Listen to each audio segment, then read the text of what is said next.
अगर आप एक गवर्नमेंट एम्प्लॉय हैं या प्राइवेट जॉब करते हैं और टैक्स पे करते हैं तो ये वीडियो आप ज़रूर देखें। ये वीडियो आपके लिए बहुत हेल्पफुल होने वाला है, क्योंकि हम इस वीडियो में बात करेंगे ऐसे 8 तरीकों के बारे में जिनसे आप अपना इनकम टैक्स बचा सकते हैं।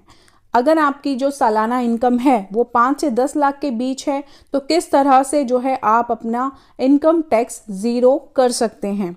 कौन सी ऐसी छूटें हैं जो हमें सरकार द्वारा दी जाती हैं, हमें इनकम टैक्स डिपार्टमेंट द्वारा दी जाती हैं, जिनका लाभ उठाकर हम अपना टैक्स जो है वो ज़ीरो कर सकते हैं।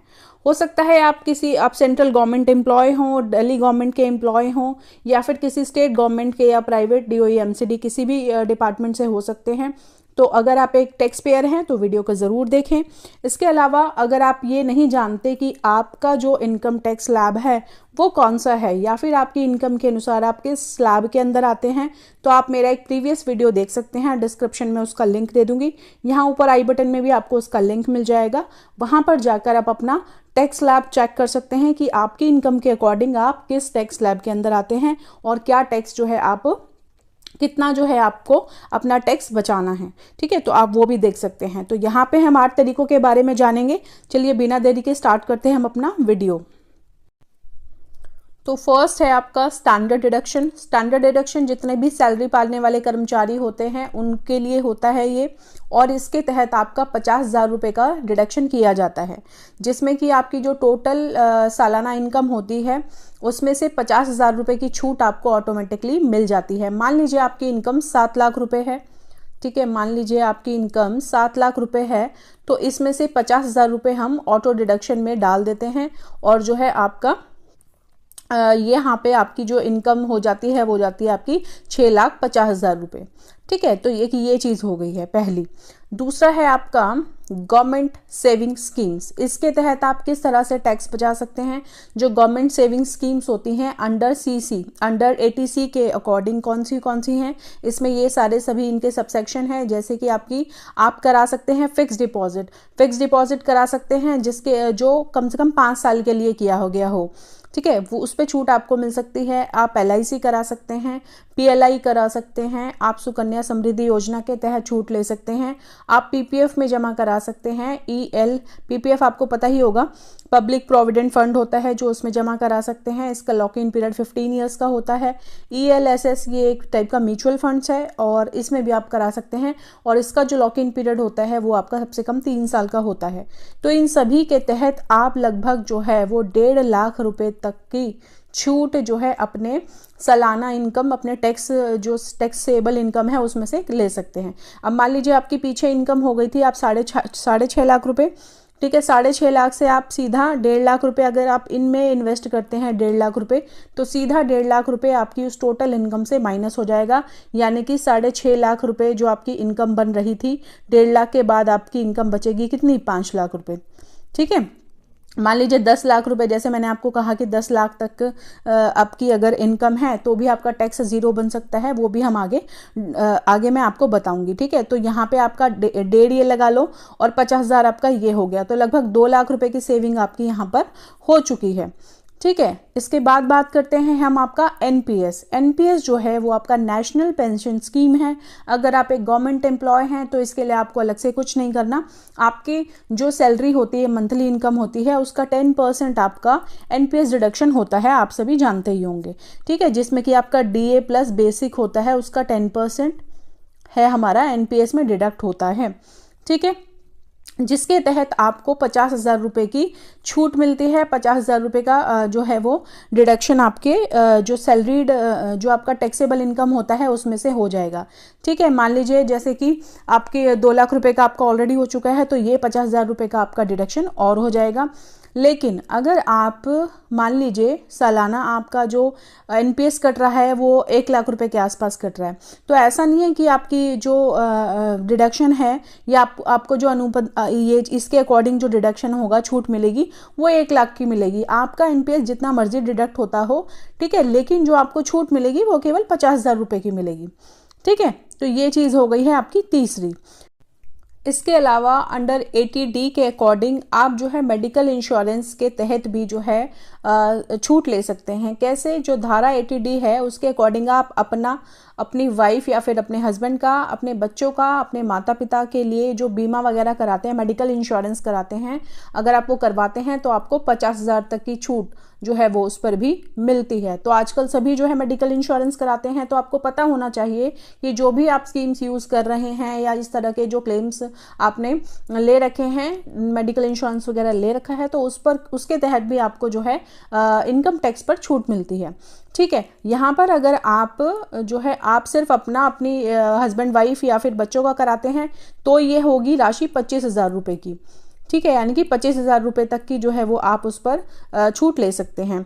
लेकिन अगर आप अपने पेरेंट्स को भी इसमें इन्वॉल्व करते हैं तो आपकी 25,000 उनकी हो जाएगी और ये आपकी हो सकती है 50,000 रुपये। ठीक है, तो यहाँ पे ये चीज़ जो है 80D के अकॉर्डिंग ये जो है इस तरह की जो कटौती राशि है उस पर भी हम क्लेम कर सकते हैं हमारे इनकम टैक्स पे। तो अगर हम मान लीजिए दोनों करा लेते हैं, हस्बैंड वाइफ बच्चों का या फिर जैसे भी करा लेते हैं, तो लगभग 50,000 रुपये की राशि यहाँ भी आप अपने टैक्सेबल इनकम से माइनस आपकी हो सकती है। नेक्स्ट है आपका, इसके अलावा आपका 5 number, yes, home loan interest जो होता है, आजकल सभी होम लोन लेते ही हैं। ठीक है, अगर आपने अभी ज्वाइन किया है और कुछ होम लोन वगैरह लेने का आपका प्लान है तो यहाँ पर भी आपको जो है ये सेक्शन 24B के तहत आप जो है अपना जब होम लोन लेंगे तो जब हमारी उसकी EMI जाती है, आपकी जो EMI जाती है मंथली, उसके बाद उसके तहत आपकी सालाना जो है आपका जो इंटरेस्ट होता है उसमें 2 लाख रुपए तक की छूट आपको मिल सकती है। इसका एक ईयरली सर्टिफिकेट बन जाता है आपके बैंक से और उसको आप जब जमा कराते हैं तो मैक्सिमम बात कर रही हूँ मैं यहाँ पर, आपको 2 लाख तक की छूट आपको मिलती है। ठीक है, हो सकता है कि आपने कम लोन लिया हो तो आपको कम की मिले या कुछ हो, तो लेकिन जो मैक्सिमम छूट है वो 2 लाख तक की हाउस लोन के अकॉर्डिंग, होम लोन के अकॉर्डिंग इंटरेस्ट के लिए मिलती है। ठीक है, तो ये बात हो गई हमारी ये पांचवी चीज़ हो गई है हमारी।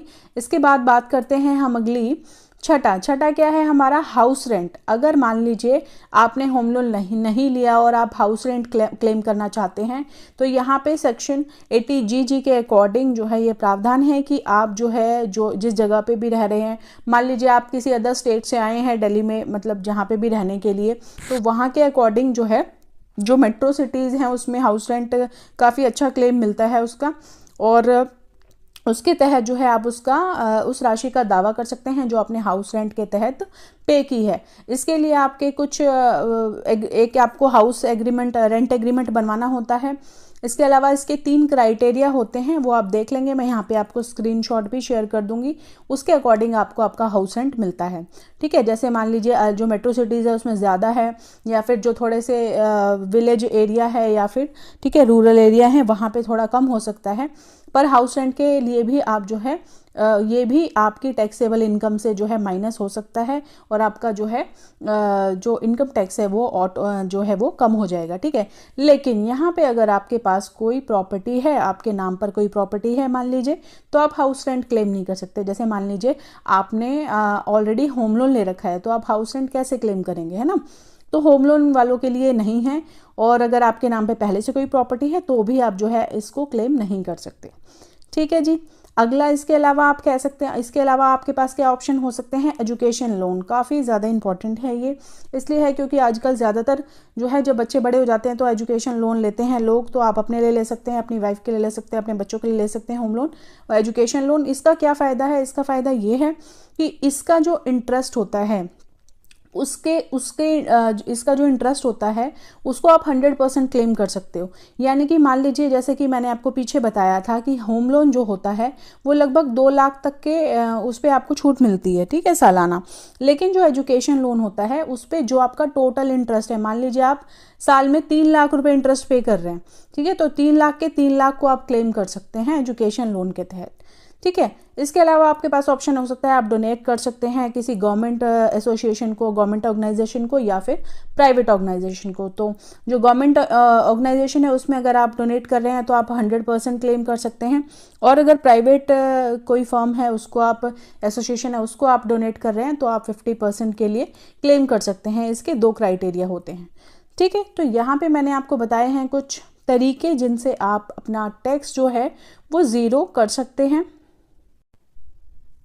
तो यहाँ पर हमने 8 ऐसे तरीकों को डिस्कस किया है जिनसे आप अपना जो इनकम टैक्स है उसको ज़ीरो कर सकते हैं। अगर आपकी इनकम इस क्राइटेरिया के बीच में है तो आप ज़रूर से जो है इन तरीकों से आसानी से अपना जो आप टैक्स, आपकी जो टैक्सेबल इनकम है वो आपकी 2.5 से 5 के बीच में आ जाएगी। और जब 2.5 से 5 के बीच में आ जाएगी तो आपका कितना बनता है, आपका इनकम टैक्स बनता है 12,500, और 12,500 बनता है ये आपका जो है ये हमको एक टैक्स रिबेट मिलती है, ठीक है, जो है 87A के अकॉर्डिंग हमें एक टैक्स रिबेट मिलती है। और जब 5 लाख से कम की इनकम होती है तो हमारा जो टैक्स होता है वो कितना, ज़ीरो बनता है। तो ऑब्वियसली इन तरीकों से जो है आपका टैक्स जो है वो कम हो सकता है, ज़ीरो हो सकता है।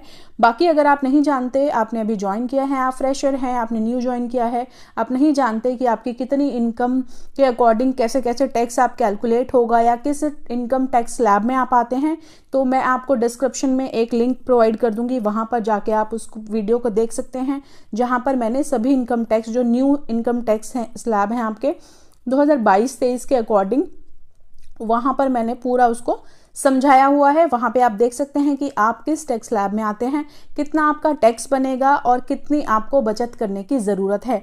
ठीक है, मान लीजिए आप एक न्यू ज्वाइनिंग है और आपकी इनकम बनती है 8 लाख रुपए, ठीक है, आपकी जो इनकम है वो है आपकी 8 लाख रुपए सालाना। तो अब 5 लाख से नीचे करने के लिए आपको लगभग 3 लाख रुपए का यहाँ पे क्या करना पड़ेगा, 3 लाख रुपए को आपको दिखाना पड़ेगा सेविंग्स में या फिर जो भी मैंने यहाँ पे तरीके बताए हैं उनमें। तो जब आप 5 लाख से नीचे आ जाएंगे तो आपका जो टैक्स है वो हो जाएगा आपका ज़ीरो। ठीक है, 12,500 बनता है वैसे तो, लेकिन जो रिबेट मिलती है हमें 87D के अकॉर्डिंग, 87A के अकॉर्डिंग उसका इनकम, उसके तहत आपका इनकम टैक्स ज़ीरो हो जाएगा। तो वो भी आप जाके देख सकते हैं, चेक कर सकते हैं। तो आई होप आपको ये वीडियो पसंद आया होगा, समझ में आया होगा, अच्छा लगा होगा। तो अगर आपको ये वीडियो पसंद आया हो तो इसे लाइक करना ना भूलें, शेयर करना ना भूलें और चैनल को ज़रूर सब्सक्राइब करें। धन्यवाद।